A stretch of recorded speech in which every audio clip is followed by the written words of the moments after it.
King David Studio podcast. I had to, of course, then deal with what is neocolonialism and what are the contemporary manifestations of colonialism in South Africa or in the entire African continent. And I think that is what actually got me to be given the marks that I was given. Did you score well? I got 77%. Wow. Yes. Because I then said that there are different manifestations of colonialism in the current conjuncture. Like that one is, of course, the continued theft of natural resources, like the extraction of natural resources. Two is the depriving of the former colonies' policy sovereignty in terms of which decisions they take in relation to the economy, in terms of energy policy. So you see it applies a lot to... So the former colonies still have a role. Yeah, they're still doing something. Yeah, but also that the other feature as well is that the colonizing instruments are no longer just countries. It's also multinational institutions and corporations. Like the World Bank and the IMF are colonizing instruments now. Like in what way? Through aid? Through aid and debt conditionalities. Of course, yes. You speak quite a lot about that. Yes. About debt. Yes. As being a problem within... Yeah, actually, I think that I actually started by quoting Thomas Sankara, who says that the new colonialism will come in the form of debt. Like, and he had observed that. Like then, so the debt conditionalities compliance is used as a instrument of colonialism. Like where they say, we're going to borrow you money, but this is what you're going to do. Like you're just a colonial administrator. Like you change everything. Jeez. Like everything, your policies, your everything else, even the language that you use. Even sometimes they even write for you the economic policies and turnaround strategies and which areas to focus on and all of those things, health policy, education policy, because they control that. But then I also argue very strongly that another form of the manifestation of colonialism is this thing of tax-based erosion as well and profit shifting. Explain. That in Parliament, we have before made submissions around profit shifting and illicit financial flows and tax-based erosion. So this is what happens, is that most of these multinational corporations, like I'll give you an example with Lonmin, right? Okay. They come and get a mining license here in South Africa to extract the platinum group metals, the PGMs, right? And then, so they are expected to pay tax out of the profit that they make. Like if you say your total annual turnover is 100 billion and then the profit is 40 billion, right? The state is eligible or is entitled to a percentage of the 40 billion. Of the 40 billion, yeah. In terms of what happens. So then these ones who are operating in all parts of the African continent, even here in South Africa, they bloat their expenses and then they don't make profit. So reduce their profit. Yeah. So it's called profit shifting. Of course. Yeah. They shift common business practice. Yeah. So what they do, they bloat expenses and then, but the way they do it is that they create fictional professional services. Then they say, this is a marketing service. This is an advisory service. It cost us 2.5 billion rands to have this. And those things are their companies, by the way. It's not even an external service provider. It's them. So money moves from here to there. Yeah, they shift profit so that they do not pay taxes. So that happens in the entire African continent, where the entire continent is robbed of its wealth through profit shifting. So I actually illustrate that is another form of colonialism in the manner in which it is. Because neocolonialism is colonialism just in a different conjuncture. It's new colonialism. Yeah. It's a different form of... Yeah. It's not the type, time period. It's not the type that has a gun and that takes your land and changes your culture. Wow. It's an interesting one. But you speak of mutual benefits within the China-Ethiopia relation. As part of your findings. Yes. But can it be really proven that the relationship is mutually beneficial? And I think this. Hear me out here. Yeah. If you and I are planning to go on a trip. Yes. And I have the car and the petrol and you have nothing. Yes. Clearly the power is shifted. in my favor. I'm the one that determines where we're going. No, to understand China's role in the African continent, right? Is one, it must not be understood just within the contemporary activities that it is involved in. I write about that to say that the first major project which the Chinese government got to implement in the African continent was the Tanzania-Zambia Railway Authority, TAZARA.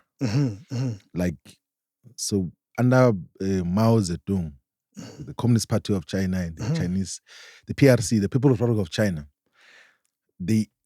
so after the liberation of Zambia and Tanzania, before the liberation, by the way, like the proper independence of Zimbabwe, then Mao Zedong, Chairman Mao Zedong, like from the Communist Party of China, then they said, we want to help you, the Zambians, to gain access to global trade, right? Then Kenneth Kaunda says that I don't have infrastructure to globally trade because I'm landlocked. And my neighbors, this side is South Africa, which is closer to the ocean. And this side is Zimbabwe, which is Rhodesia, which is under Ian Smith. Then the Chinese said, we're going to build you a rail project which will move from Zambia to Tanzania. And then they built a 1,860 kilometers rail project. You know, like 1,800 kilometers is way too much. It's across South Africa. Yeah. Like the whole, like, and it's still operational, by the way, now. I actually even got to go to Dar es Salaam to go to the Tazara railway station. Wow. There's even plugs there that are showing the opening of the project. Also, even the current General Secretary of the Communist Party of China visited to check that program and everything else. So the first major infrastructure program to be invested by the Chinese in the African continent was the Tazara Rail project, which had huge economic value. But for what benefit to the Chinese? They did not benefit anything out of it. It was to consolidate their friendship with the African continent as part of the anti-imperialist forces. And that, I believe, that was the case because there is no value which you can say China benefits or benefited from Tazara. But it eased the movements inside Tanzania, inside Zambia as well. And then in relation to Ethiopia, so Ethiopia has attracted a lot of Chinese investments. Close to 70% of those investments are in manufacturing, by the way. Labor absorptive manufacturing. They've got their own in Ethiopia. Yes. Okay. And then so Ethiopia is a landlocked country as well. The neighboring country to Ethiopia is Djibouti. The Chinese want to build a rail project from Addis Ababa to Djibouti, to the port of Djibouti, which is like 80% utilized by the Ethiopians for export of finished goods and products. Jeez. Textile, shoes, and everything, clothing, everything that they get to make in Ethiopia, in partnership with a lot of Chinese investors, but also that is utilized by other investors from the West, from Europe, from America, and other areas, and even inward industrialization that got to happen there. So this, and outside of the rail project, which is like 700 kilometers upward, from Addis Ababa to Djibouti, there is also many other investment projects which are happening in Ethiopia, anchored and by the Chinese government. One of those is hydroelectric power stations. You know, there's hydroelectricity is when you get a huge flowing river and then you stop it, you put the machines, when the water comes, it then propels that machine to generate electricity. That is the simplest way to explain. generate power. It's the simplest way to explain a hydroelectric power. They are building mega power stations. Even the kilometers of roads that were built, proper infrastructure through the cooperation with the Chinese is quite significant. And by the way, that is not the only area where such has happened. In Tanzania now, there's a bridge there which, there's a bridge which moves from Dar es Salaam to a place called Kigamboni. Okay. Right? So there was a huge river there which was dividing the communities, and the people were using ferries before. And the Chinese helped with the building of a bridge. I think it's called Julius Nyerere Bridge now. I went to see that bridge as well in Tanzania. Yeah. And here in Mozambique, this Katembe Maputo bridge, it was dividing the components of Mozambique that comes to Kosi Bay and to Mhlabalingana area and part of Maputo. Massive project which got to happen. Then all these economic activities, I want to like literally pay attention to each and every one of them to say, are there colonial intentions in terms of this? And what is colonialism about it? Then realize that there actually isn't any hidden agenda. Majority of times where the Chinese get to borrow money to African governments, when they realize they objectively cannot pay, they write them off. And this is proven by research done by professors from the West. Like this, a professor, a female professor who has been a specialist on China's Africa relations called Breton Gam. She illustrates like every little detail that this is the agreement which the Chinese have reached with Burundi, with Zambia, with all these countries. With Angola. Angola is the biggest recipients, by the way, of Chinese infrastructure aid and assistance. But there's never been any period where the Chinese will dictate as to what should happen domestically in Angola or what should be their policy on healthcare, on everything else there. So that is basically what we're looking into. And then the other areas which they're investing in is Kenya as well. Like between Mombasa and Nairobi, there's a long standard gauge rail project which was built with the assistance of the Chinese. Then the issue which would then argue in the dissertation is that instead of having these multiple projects which are built with Chinese state-owned companies, assistance and cooperation, the African continent need to consolidate a common engagement framework with China. Okay. Yeah. We need to build one like integrated rail project to improve cuts our across. Yeah, it cuts across. Yeah. To improve our inter-African trade relations and everything. As for the movement of goods and people, it will be far much easier to do that. But also, the electricity investments must be integrated, all of it, including transmission lines. Like we must be able to provide electricity to the entire continent because currently the numbers are saying upward of 60% of the continent is still not electrified. We still, if not 70%, we're still a dark continent. And China has got a massive capacity to generate electricity from literally everything. From the water, from the wind, from the sun, from everything, from coal as Hydro, well, from everything, from nuclear. Like why we should be having now, like I know in the Agenda 2063 of the African Union, they talk about the rail project, but we should be having a plan now on integration of all the transmission lines of electricity in the African continent in terms of how we should handle that.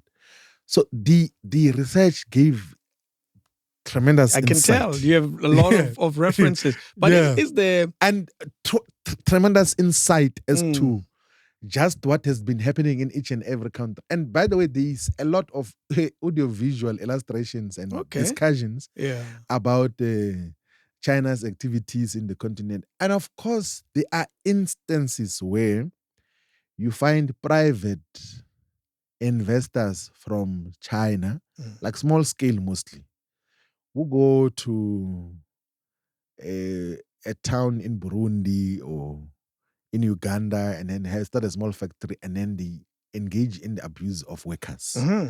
And then there's a recent story, Nigeria, where a shop or a mall or whether it's a supermarket that only wants to serve the Chinese community. And so the Nigerian authorities decided to shut it down. Yeah, so you've got those instances of rogue elements who are not acting on behalf of the Chinese government. Yeah. Who are, but the intentions of of China in the continent they're proper. And I'll tell you, you see that the General Secretary of the Communist Party of China, Xi Jinping, like he's the president of the country. Of the country, right? He actually is building on what Mao Zedong did, because after Mao, China's interest in the African continent declined a bit. Of course, they were doing the internal reconstruction. Fix themselves. Deng Xiaoping and all of those things of the growing the economy, opening up the global economy, relations with the West, and all of those things they had paid little attention to. But currently, China is, after Xi Jinping's ascendance to power, is Africa's biggest trading partner, like collectively. But they are also our biggest trading partner as South Africa as well. I was about to come to that. But we have not yet fully... because you wrote another paper that speaks to South Africa. Yes. However, before I get there, I want to, because your research speaks to this, to this one small question.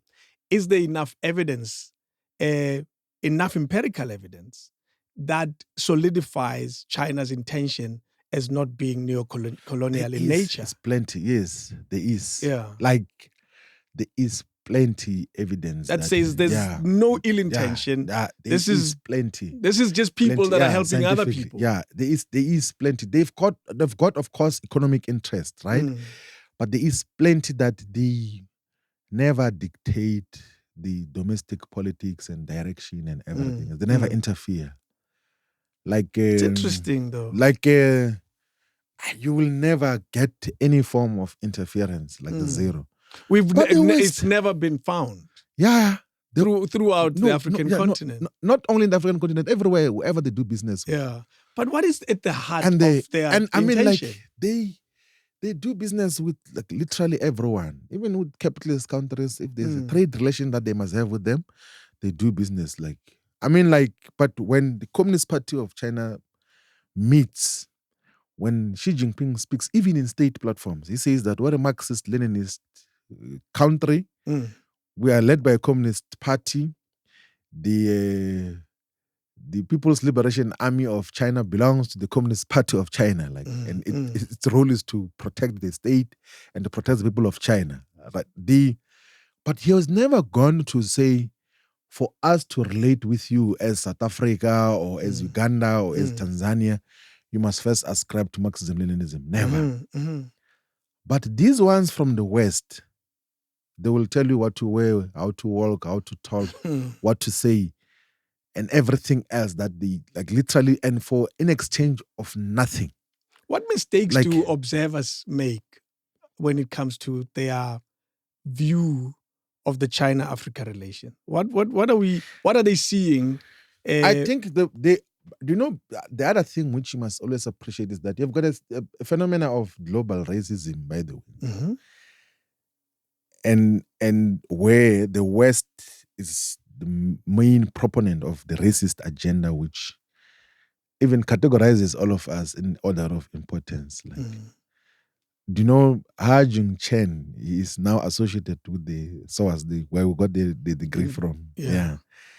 He actually illustrates that at some point, the West, like these the Europeans, they used to characterize the Chinese and the Koreans in ways worse than they were characterizing Africans.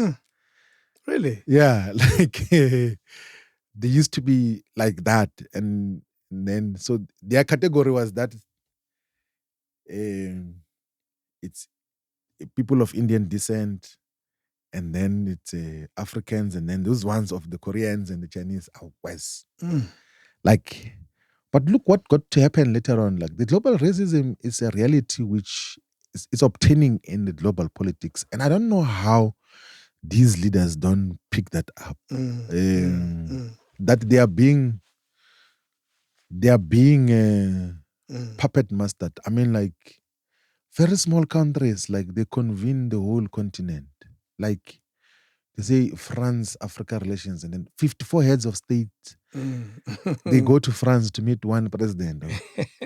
And then I would understand if it's done by China because China's got a bigger population than the African continent as a whole. True. You're saying a small country can call all of you. Yeah, all of you.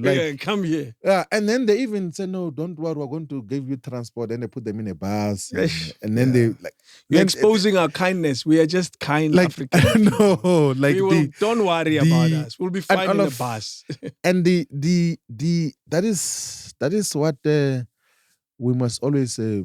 There's global racism that is obtaining, by the way, and which is still resisting the inevitable rise of China to become the world's biggest economy. And China will become the world's biggest economy. And it is logical that it must be.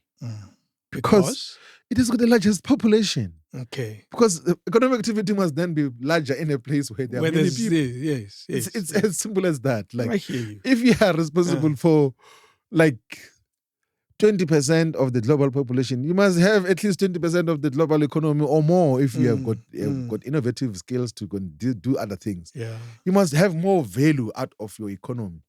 It can be that the biggest economy is a country whose population is 5% or 3% of the global population. It doesn't make sense. Yeah. So it has to be that is what colonialism is all about, where the small nations run everything. Yeah. So the economic share of the world must be representative and reflective of the population sizes. Not the situation which is obtaining now, where you find the entire economy of the African continent is smaller than some states, by the way, in America. Provinces.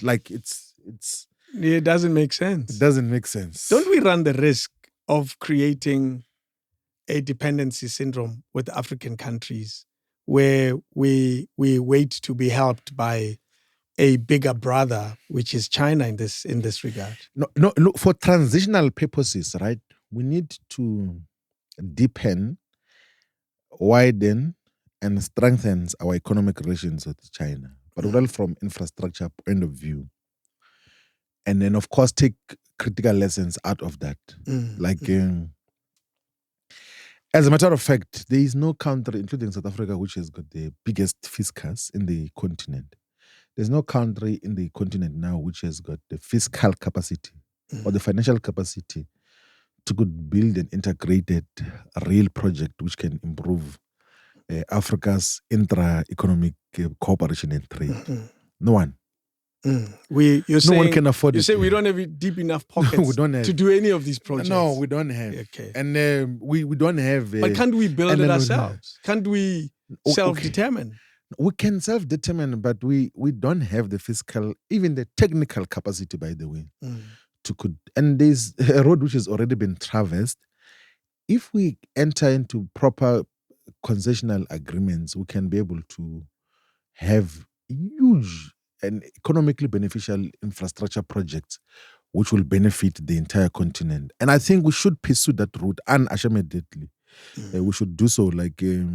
The West left us with infrastructure which was only taking our resources to the ocean, and they never got to benefit us with our own intra-African relations. So that path has to be pursued differently. And it's one, and that is why I'm saying the Ethiopia model is the most powerful model, because if you then attract investments in the manufacturing sector, which are labor absorptive, you then get to expand your economic activities much more meaningfully, because you're not just exporting raw and semi-processed goods and services like South Africa is doing to China now.